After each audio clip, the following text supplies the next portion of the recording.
Hello friends, this is Lakshmi and welcome to my YouTube channel. So friends, क्या आपको पता है कि गो एक बहुत ही वर्सेटाइल वर्ड होता है और डिफरेंट कॉन्टेक्स्ट में इसके डिफरेंट यूजेस होते हैं।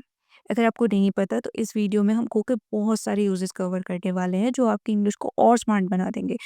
तो बनी रहिए इस वीडियो में मेरे साथ लास्ट तक, ताकि आप गो के डिफरेंट यूजेस को बहुत बेहतर तरीके से समझ पाएँ। So let's get started. So हमारा फर्स्ट यूज़ है गो बॉल्ड। गो बॉल्ड का अर्थ होता है गंजा हो जाना। तो जब कोई इंसान अपने सिर के बाल खो देता है तो उसे कहते हैं गंजा हो जाना। तो ये नेचुरली भी हो सकता है या कुछ लोग अपनी मर्जी से गंजे हो जाते हैं। और कभी कभी ऐसा भी होता है कि जेनेटिक्स से स्ट्रेस के कारण भी लोग गंजा होना शुरू हो जाते हैं। तो इसका एग्जाम्पल सेंटेंस है some people go bald early, यानी कुछ लोग जल्दी गंजे हो जाते हैं। हमारा नेक्स्ट वर्ड है गो नट्स। गो नट्स का अर्थ होता है पागल हो जाना या उत्तेजित हो जाना। लेकिन आमतौर पे इसका यूज़ तब किया जाता है जब कोई बहुत ज़्यादा एक्साइटेड हो या क्रेजी बिहेव करे।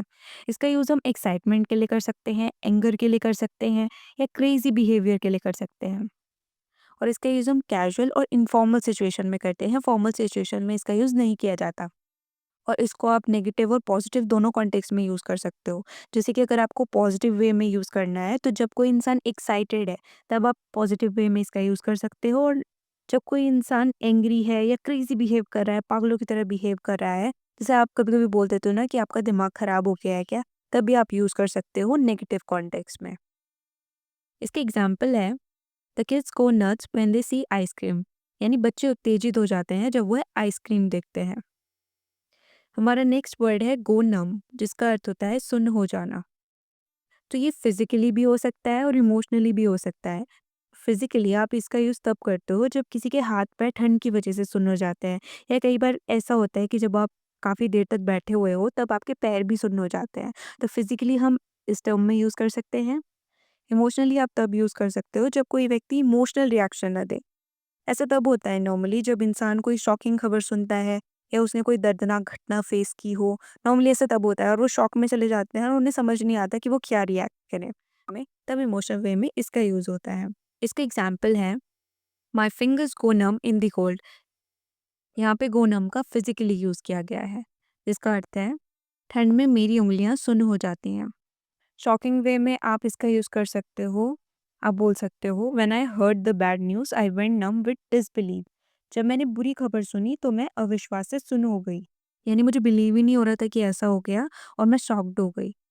हमारा नेक्स्ट वर्ड है गो सॉगी, जिसका अर्थ होता है गीला और नरम हो जाना, यानी सिलन आ जाना, किसी चीज़ में नमी आ जाना। जब कोई चीज़ बहुत ज़्यादा नमी या पानी के संपर्क में आती है और अच्छी स्थिति में नहीं रहती, जैसे वो पहले थी उस कंडीशन में ही रहती है, उसका जो टेक्सचर होता है ना वो चेंज हो जाता है। तो उस टर्म में हम गो सॉगी का यूज़ कर सकते हैं। नॉर्मली इसका यूज़ फूड आइटम्स के लिए किया जाता है। जैसे अगर आप सर्दी में कोई चीज़ खा रहे हो और आपने वो चीज़ वैसे ही रख दी, बिना कवर किए या बिना किसी कंटेनर के ऐसे ही रख दी, तो वो क्या हो जाती है, वो सिल जाती है और वो खाने लायक नहीं रहती। तो उस वे में हम गो सॉगी का यूज़ कर सकते हैं। इसका एग्जाम्पल है my sandwich went soggy in the rain. मेरा सैंडविच बारिश में गीला हो गया है। और ऐसा होता है, आपने देखा होगा, स्पेशली बारिश के मौसम में और सर्दियों के मौसम में तो ऐसा बहुत ज़्यादा होता है। नेक्स्ट वर्ड है गो आउट, जिसका अर्थ होता है बाहर जाना। बाहर जाना तो बहुत ही कॉमन यूज़ है इसका, बट इसका दूसरा यूज़ होता है बुझ जाना। जैसे आग या मोमबत्ती किसी कारण से बुझ जाए तो आप इसका यूज़ कर सकते हो।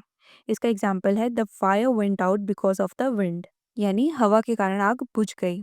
हमारा नेक्स्ट वर्ड है गो बैड, जिसका अर्थ होता है खराब हो जाना। स्पेशली हम गो बैड का यूज़ करते हैं खाने पीने की चीज़ों के लिए।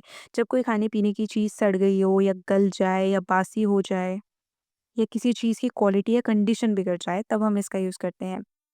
आप इसका यूज़ किसी सिचुएशन के लिए भी कर सकते हो, जैसे कभी-कभी कोई स्थिति बिगड़ जाए या खराब हो जाए, या तो आपकी गलती के कारण या किसी भी वजह से। यानी जब कोई चीज़ आपकी उम्मीद के अनुसार ना चले, कुछ गड़बड़ हो जाए, तब भी हम इसका यूज़ कर सकते हैं। एग्जाम्पल है don't let the fish go bad, cook it today. मछली को खराब मत होने दो, उसे आज ही पका लो।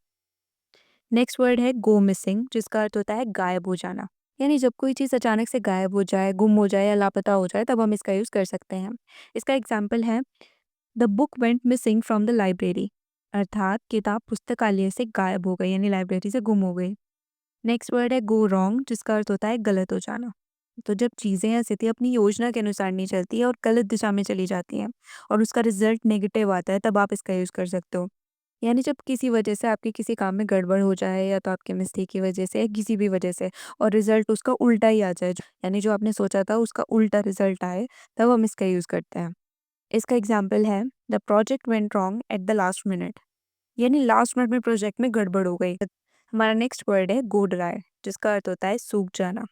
इसका एग्जाम्पल है the river went dry last summer, यानी पिछली गर्मी में नदी सूख गई।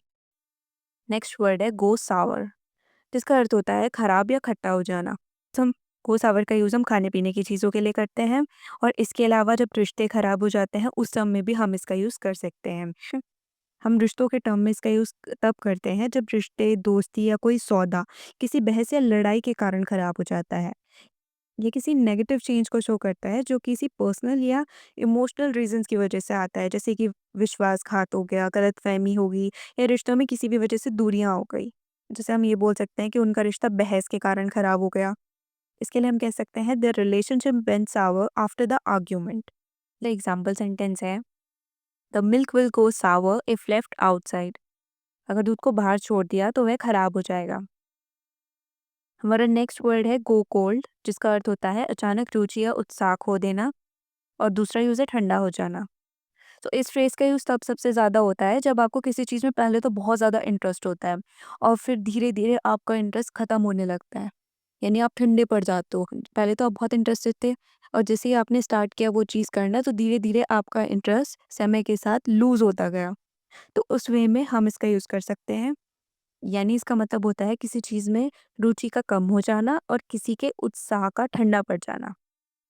और आप किसी चीज़ के ठंडा हो जाने के लिए भी यूज़ कर सकते हो, जैसे अगर आप बोलो don't touch it until it goes cold, यानी इसे मत छूना जब तक ये ठंडा ना हो जाए। तो चलिए इसका एग्जाम्पल सेंटेंस लेते हैं। इसका एग्जाम्पल है he was excited about learning guitar but his interest went cold after a few months, यानी पहले तो वो बहुत एक्साइटेड था गिटार सीखने के लिए, लेकिन कुछ महीनों के बाद उसका इंटरेस्ट खत्म हो गया। नेक्स्ट वर्ड है गोज टेल, जिसका अर्थ होता है बासी हो जाना। इसका एग्जाम्पल है these chips have gone stale, ये चिप्स बासी हो गए हैं। नेक्स्ट वर्ड है गो डीफ, जिसका अर्थ होता है बहरा हो जाना। इसका एग्जाम्पल है loud music can make you go deaf, यानी लाउड म्यूजिक आपको बहरा कर सकता है। नेक्स्ट वर्ड है गो ब्लैंक, जिसका अर्थ होता है खाली हो जाना, यानी फॉरगेट एवरीथिंग और बिकम एम्प्टी। गो ब्लैंक का मतलब होता है कि कुछ याद ना आना, यानी जब आप सोच नहीं पाते हो कुछ। नॉर्मली ऐसा तब होता है जब आप हेजिटेट हो रहे हो बहुत ज़्यादा, तो आप समझ नहीं पाते हो किसी पर्टिकुलर सिचुएशन में, जैसे कभी-कभी हम इंटरव्यूज़ में होते हैं या कभी-कभी हम एग्ज़ाम्स दे रहे होते हैं, उस टाइम पे हम सोच नहीं पाते कि क्या लिखना है, जो आपने याद किया हुआ होता है वो आप सब कुछ भूल जाते हो। तो उस सिचुएशन में आप इसका यूज़ कर सकते हो जब जब आपका दिमाग खाली हो जाता है हेजिटेशन के कारण या किसी भी वजह से। एग्ज़ाम्पल है my mind went blank during the test, यानी टेस्ट के दौरान मेरा माइंड ब्लैंक हो गया, यानी मैं सब कुछ भूल गया। हमारा नेक्स्ट वर्ड है गो चीप, जिसका अर्थ होता है सस्ता हो जाना। तो गो चीप का मतलब होता है सस्ते या कम खर्चे वाले विकल्पों का चयन करना। यानी जब कोई इंसान चीप और लो क्वालिटी वाले ऑप्शन को चूज करता है तब इसका यूज होता है। यानी सस्ते तरीके से काम करना, कोई इंसान सस्ते तरीके से काम करने को चूज करता है और सस्ती चीज़ों को प्रायोरिटी देता है। अच्छा, नेगेटिव वे में इसका यूज होता है कॉम्प्रोमाइज़ के संदर्भ में, यानी किसी चीज़ की क्वालिटी लो है तब वो सस्ता है। पॉजिटिव वे में इसका यूज होता है जब कोई चीज़ बजट फ्रेंडली होती है। तो ये कम्प्लीटली कॉन्टेक्स्ट पे डिपेंड करता है, आप इसका यूज पॉजिटिव और नेगेटिव दोनों वे में कर सकते हो। कि कभी कभी इंसान ना ज़्यादा सस्ते के चक्कर में घटिया प्रोडक्ट खरीद लेता है, तो ये हुआ उसका नेगेटिव यूज़।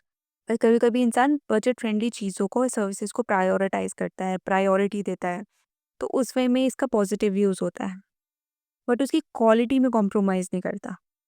इसके एग्जाम्पल सेंटेंसेस हैं we decided to go cheap and eat at a small cafe, यानी हमने सस्ता तरीका अपनाने का निर्णय लिया और एक छोटे से कैफे में खाना खाया। He always goes cheap when buying clothes, वह हमेशा कपड़े खरीदते समय सस्ते विकल्प चुनता है। Don't go cheap on safety equipment, इसका मतलब होता है कि जब सुरक्षा उपकरणों की बात आती है ना, तो आप सस्ते और घटिया क्वालिटी की चीज़ों का चुनाव मत करो, क्योंकि ये आपकी सेफ्टी के लिए खतरनाक हो सकता है। हमारा नेक्स्ट वर्ड है गो ऑफ ट्रैक, जिसका अर्थ होता है पथ से भटक जाना। यानी इसका मतलब होता है अपने निर्धारित रास्ते से भटक जाना या किसी योजना या लक्ष्य से भटक जाना। सो इसका यूज़ तब होता है जब कोई इंसान अपने मेन फोकस से भटक जाता है। गो ऑफ ट्रैक का यूज़ तब भी होता है जब किसी काम या चर्चा का मुख्य उद्देश्य बदल जाए और किसी और दिशा में चला जाए। So the meeting went off track with too many questions. यानी जो मीटिंग का जो मेन पर्पस था उससे फोकस हट गया। Don't let your studies go of track this year. इस साल अपनी पढ़ाई को पथ से भटकने मत देना। इसका लिटरल मीनिंग है कि किसी और चीज़ पे फोकस मत हो जाना, इस साल अपनी पढ़ाई पे ध्यान देना। नेक्स्ट वर्ड है गो the extra mile. So go the extra mile का यूज़ तब होता है जब कोई व्यक्ति अपने काम या जिम्मेदारी में एक्स्ट्रा एफर्ट डालता है, यानी ज़रूरत से ज़्यादा। नॉर्मली आप किसी चीज़ में जितना एफर्ट डालते हो आप उससे कहीं ज़्यादा 2 गुना 4 गुना एफर्ट डालते हो जब किसी चीज़ में। सो ये एक्सप्रेशन आपके एफर्ट को और डेडिकेशन को दिखाने के लिए यूज़ होता है। यानी जब आप अपनी क्षमता से ज़्यादा काम कर रहे हो किसी कार्य को बेहतर तरीके से पूरा करने के लिए, तब इसका यूज़ होता है। इसके एग्जाम्पल सेंटेंसेस हैं: if you want to impress your boss, try to go the extra mile on your project. अगर तुम अपने बॉस को प्रभावित यानी इम्प्रेस करना चाहते हो तो अपने प्रोजेक्ट में अतिरिक्त मेहनत करो, यानी एक्स्ट्रा एफर्ट डालो। He decided to go the extra mile and bake a cake for his friend's birthday. उसने अतिरिक्त प्रयास करने का निर्णय लिया और अपने दोस्त के जन्मदिन के लिए केक बेक किया। नेक्स्ट वर्ड है गो पेल, जिसका अर्थ होता है पीला पड़ जाना या डर जाना, या खासकर किसी चिंता, घबराहट, डर, बीमारी या आश्चर्य के कारण। एग्जाम्पल सेंटेंस है: she went pale when she heard the bad news. वह बुरी खबर सुनकर पीली पड़ गई। यानी या तो वो डर गई या उसे घबराहट हो गई, चिंता हो गई इस वे में, जिसके कारण उसका चेहरा पीला पड़ गया। हमारा नेक्स्ट वर्ड है गो इजी। इसका मतलब होता है किसी चीज़ को आराम से करना और कॉशियस होके करना, यानी अलर्ट होके करना किसी काम को। सो गो इजी का मतलब होता है कि आराम से करना, अधिक दबाव न डालना, या किसी चीज़ को बिना ज़्यादा कड़ी मेहनत या तनाव के करना। इस फ्रेज का यूज़ तब होता है जब आप चाहते हो कि कोई इंसान कोई काम धीरे से करे और ध्यान से करे। यानी कोई व्यक्ति जब कोई काम कर रहा है तो वो खुद को ना ज़्यादा प्रेशराइज महसूस ना करे, ज़्यादा प्रेशर न डाले अपने आप पर, ज़्यादा दबाव न डाले, आराम से करे जो भी चीज़ करनी है। तो अगर मैं आपको एग्जाम्पल के थ्रू समझाऊंगा ना तो आपको ज़्यादा बेहतर समझ में आएगा। तो चलिए इसके एग्जाम्पल्स लेते हैं। सो पहला एग्जाम्पल है go easy on sugar, it's already sweet. इसका मतलब है चीनी का ज़्यादा इस्तेमाल मत करो, ये पहले से ही मीठा है। यहाँ पे इस चीज़ का मतलब आराम से करने और ध्यान से करने से है। नेक्स्ट एग्जाम्पल है the coach told him to go easy after his injury. Coach ने उसे चोट के बाद आराम से खेलने को कहा। Please go easy on her, she is going through a tough time. इसका मतलब है कृपया उस पर ज़्यादा सख्ती मत करो, वह कठिन समय से गुजर रही है। Go easy on yourself, you have been working hard. यानी अपने आप पे ज़्यादा दबाव मत डालो, आप कड़ी मेहनत कर रहे हो। हमारा नेक्स्ट वर्ड है गो फ्लैट, जिसका अर्थ होता है फीका पड़ जाना। इसका एग्जाम्पल है the soda went flat because it was left open. यानी सोडा फीका पड़ गया क्योंकि वह खुला छोड़ दिया गया था। हमारा नेक्स्ट वर्ड है गो हैंड इन हैंड, जिसका अर्थ होता है साथ साथ चलना। यानी जब दो चीज़ें या विचार एक दूसरे को सपोर्ट करते हैं और साथ मिलकर बेहतर परिणाम देते हैं। यानी अगर आप एक चीज़ करोगे दूसरी चीज़ अपने आप अच्छी हो जाएगी। इसके एग्जाम्पल सेंटेंसेस हैं hard work and success go hand in hand. यानी मेहनत और सफलता एक दूसरे के साथ जुड़े हुए होते हैं। नेक्स्ट है health and fitness go hand in hand. यानी स्वास्थ्य और फिटनेस एक दूसरे के साथ जुड़े हुए होते हैं। आप हार्ड वर्क करोगे तो आपको सक्सेस मिल जाएगी, और अगर आप अपनी फिटनेस पे ध्यान दोगे तो आपकी हेल्थ इंप्रूव होती जाएगी, आपकी हेल्थ अच्छी हो जाएगी। हमारा नेक्स्ट वर्ड है गो डाउन, जिसका अर्थ होता है गिरना या कम होना। गिरना के सेंस में हम इसका यूज़ तब करते हैं जब कोई चीज़ नीचे की ओर गिर रही हो, और कम होने के सेंस में हम इसका यूज़ तब करते हैं जब किसी चीज़ की संख्या, मात्रा या स्तर में कमी आए। इस फ्रेज का यूज़ हम पॉपुलेशन गिरने के लिए, तापमान गिरने के लिए, या कोई चीज़ नीचे की ओर गिर रही हो, जैसे कभी-कभी बारिश या तूफान आता है ना तो उसमें पेड़ नीचे गिर जाते हैं, तब भी इसका यूज़ कर सकते हैं। या किसी चीज़ की कीमतें गिर रहे हों तब भी इसका यूज़ किया जा सकता है। तो चलिए इसकी एग्जाम्पल लेते हैं। The tree went down during the storm. यानी तूफान के दौरान पेड़ गिर गया। The price of gold is going down. यानी सोने की कीमतें गिर रही हैं। The temperature goes down at night. यानी रात में तापमान कम हो जाता है। The population of the village is going down. यानी गांव की आबादी कम हो रही है। हमारा नेक्स्ट वर्ड है गो अप। तो ये गो डाउन का उल्टा ही होता है। इसका अर्थ होता है ऊपर उठना, या बढ़ना। यानी इसका यूज़ तब कर सकते हैं जब कोई चीज़ फिज़िकली ऊपर की ओर जा रही हो, या किसी चीज़ के प्राइसेस बढ़ रहे हों, या किसी चीज़ की संख्या, कीमत या स्तर में वृद्धि हो। इसके एग्जाम्पल सेंटेंसेस हैं, the balloon went up in the sky, यानी गुब्बारा आसमान में ऊपर चला गया। The elevator is going up to the 10th floor, यानी लिफ्ट 10वीं मंजिल की तरफ ऊपर जा रही है। The temperature is going up because of global warming, यानी ग्लोबल वार्मिंग के कारण तापमान बढ़ रहा है। हमारा नेक्स्ट वर्ड है गो डेड, यानी बंद हो जाना। तो गो डेड का यूज़ हम तब करते हैं जब कोई चीज़ अचानक काम करना बंद कर दे, यानी अचानक बंद हो जाए। इसका यूज़ हम इलेक्ट्रॉनिक डिवाइस के लिए, जैसे मोबाइल, लैपटॉप, या जब लाइट अचानक से चली जाए उसके लिए कर सकते हैं। या जब हमारे फ़ोन की बैटरी ख़त्म हो जाती है, या किसी भी चीज़ की बैटरी ख़त्म हो जाए, हम इसका यूज़ तब भी कर सकते हैं। या फिर जब कोई नेटवर्क, इंटरनेट या कनेक्शन बंद हो जाए, तब इसका यूज़ किया जा सकता है। और अगर बिजली कटने के कारण टीवी या लाइट्स बंद हो जाए, इसका यूज़ तब भी कर सकते हैं। तो ये जो फ्रेज़ होता है ना, ये बंद होने की स्थिति को शो करता है, जहाँ पे चीज़ें अचानक से रुक जाती हैं और काम करना बंद कर देती हैं। चलिए इसका एग्जाम्पल सेंटेंस लेते हैं। My phone went dead in the middle of the call, यानी कॉल के बीच में मेरा फ़ोन बंद हो गया। हमारा नेक्स्ट वर्ड है गो आउट ऑफ फैशन, यानी फैशन से बाहर हो जाना, यानी किसी चीज़ का पुराना और अप्रचलित हो जाना। इसका यूज़ हम कपड़ों के लिए, किसी स्टाइल के लिए, किसी ट्रेंड के लिए कर सकते हैं जो वो पुराना हो जाता है। या कोई प्रोडक्ट भी हो सकता है जिसका यूज़ अब लोग नहीं करते, या कोई ड्रेस हो गई, जूते हो गए, हेयर स्टाइल हो गया, या फिर आदतों या विचारों के लिए, जैसे कोई परंपरा हो गई, आदत हो गई या विचारधारा हो गई जो अब लोगों में प्रचलित नहीं है, उसके लिए भी हम इसका यूज़ कर सकते हैं। इसका एग्जाम्पल सेंटेंस है, some styles never go out of fashion, यानी कुछ स्टाइल्स कभी भी फैशन से बाहर नहीं जाते। हमारा नेक्स्ट वर्ड है गो विदाउट, जिसका अर्थ होता है किसी चीज़ के बिना काम चलाना, यानी जब किसी को कोई ज़रूरी चीज़ ना मिल पाए और उसे उस चीज़ के बिना काम करना पड़े, तब हम इसका यूज़ करते हैं। इसका एग्जाम्पल है, we had to go without electricity during the storm, यानी तूफान के दौरान हमें बिजली के बिना काम चलाना पड़ा। हमारा नेक्स्ट वर्ड है गो ऑन स्ट्राइक, यानी हड़ताल पर जाना। इसका एग्जाम्पल सेंटेंस है, the workers went on strike for better पे, मजदूरों ने बेहतर वेतन के लिए हड़ताल कर दी। हमारा नेक्स्ट वर्ड है गो अवे, यानी दूर चले जाना। इसका एग्जाम्पल है, the headache will go away if you rest, यानी अगर आप आराम करोगे तो सिर दर्द चला जाएगा। हमारा नेक्स्ट वर्ड है गो आउट ऑफ डेट, जिसका अर्थ होता है पुराना या बेकार हो जाना। इसका यूज़ फूड के सेंस में, फैशन के सेंस में और टेक्नोलॉजी के सेंस में होता है।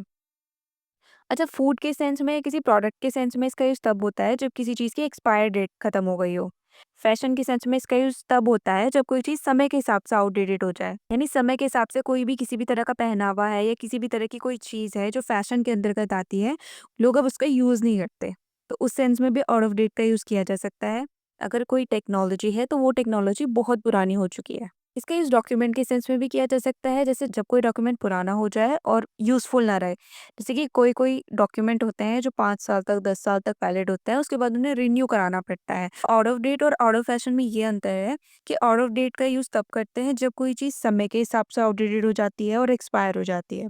आउट ऑफ फैशन का यूज़ हम तब करते हैं जब कोई चीज़ स्टाइल या ट्रेंड के हिसाब से पुरानी हो जाती है। बट पुराने कपड़ों के सेंस में हम दोनों का यूज़ कर सकते हैं। इसका एग्जाम्पल सेंटेंस लेते हैं, that milk has gone out of date so don't drink it, यानी वह दूध खराब हो चुका है इसलिए इसे मत पीना। यानी जो वो दूध है ना, उसकी एक्सपायर डेट खत्म हो गई तो उसको मत पियो। हमारा नेक्स्ट वर्ड है गो अननोटिस्ड, जिसका अर्थ होता है नज़रअंदाज होना, यानी इग्नोर होना। इसका एग्जाम्पल है, हर hard work didn't go unnoticed, she got a promotion, यानी उसका हार्डवर्क अनदेखा नहीं हुआ, उसे प्रमोशन मिल गया। हमारा नेक्स्ट वर्ड है गो हंग्री, जिसका अर्थ होता है भूखा रहना।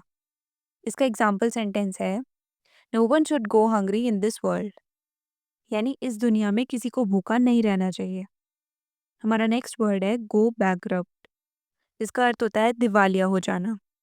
अच्छा, दिवालिया होने का मतलब होता है कि जब कोई व्यक्ति या व्यवसाय या कोई भी संस्था है, वह अपने कर्जों को नहीं चुका पाती, तो इसलिए उनकी संपत्ति को बेचकर कर्ज चुकाने की कोशिश की जाती है। इस चीज़ को बोलते हैं दिवालिया होना। इसका एग्जाम्पल सेंटेंस है, the company went bankrupt after losing its main clients. यानी मुख्य क्लाइंट्स को खोने के बाद कंपनी दिवालिया हो गई।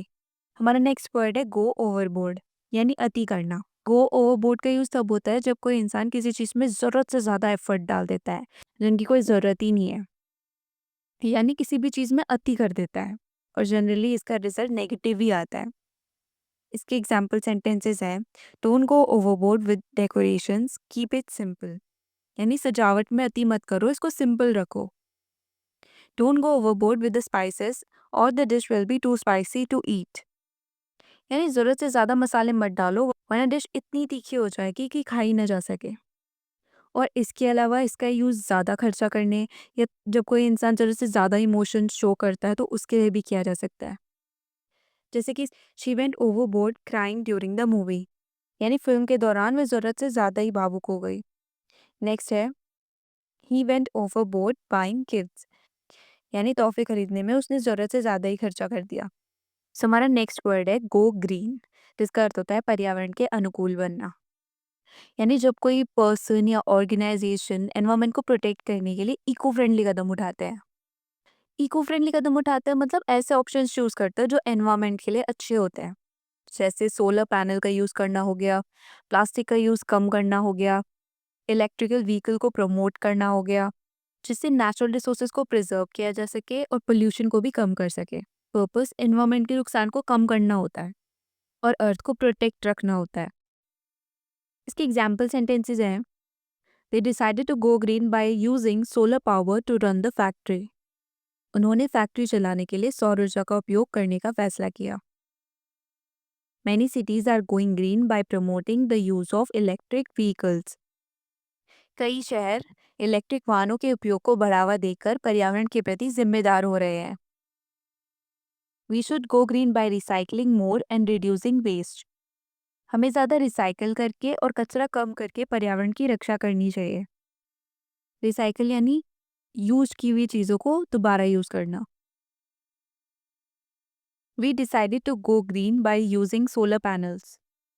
हमने सोलर पैनल लगाकर पर्यावरण के अनुकूल बनने का फैसला किया।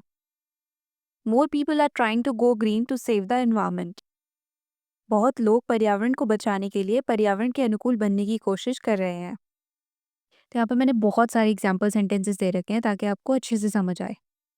नेक्स्ट वर्ड है गो अहेड, जिसका अर्थ होता है आगे बढ़ना या शुरू करना। इसका एग्जाम्पल है, if you have a question go ahead and ask. यानी अगर आपके पास कोई क्वेश्चन है तो आगे बढ़िए और पूछिए।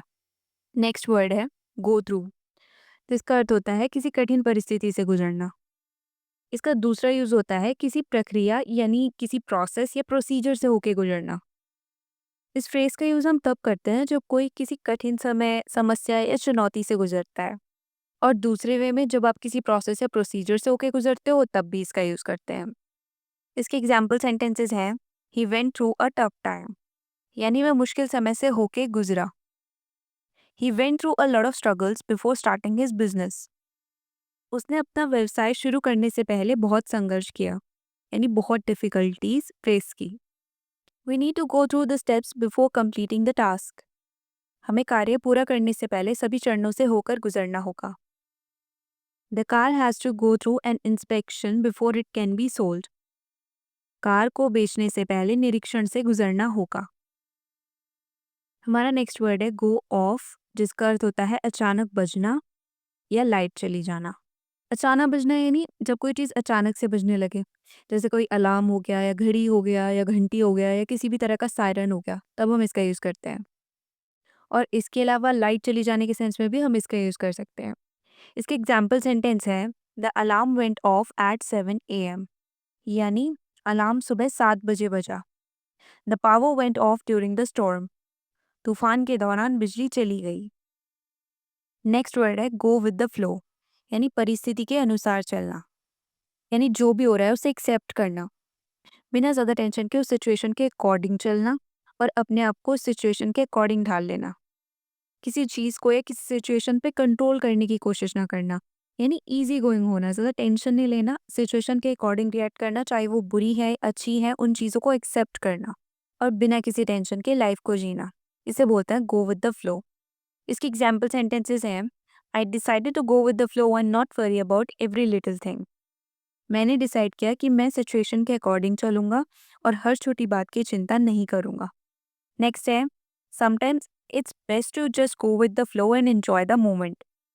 कभी-कभी सबसे अच्छा होता है कि आप परिस्थिति के अनुसार चलें और पल का आनंद लें। सो आज हमने सीखे गो के बहुत सारे यूजेस। अगर आपको ये वीडियो पसंद आया हो तो लाइक, शेयर और सब्सक्राइब करना ना भूलें। मिलते हैं नेक्स्ट वीडियो में, तब तक के लिए keep learning and keep growing.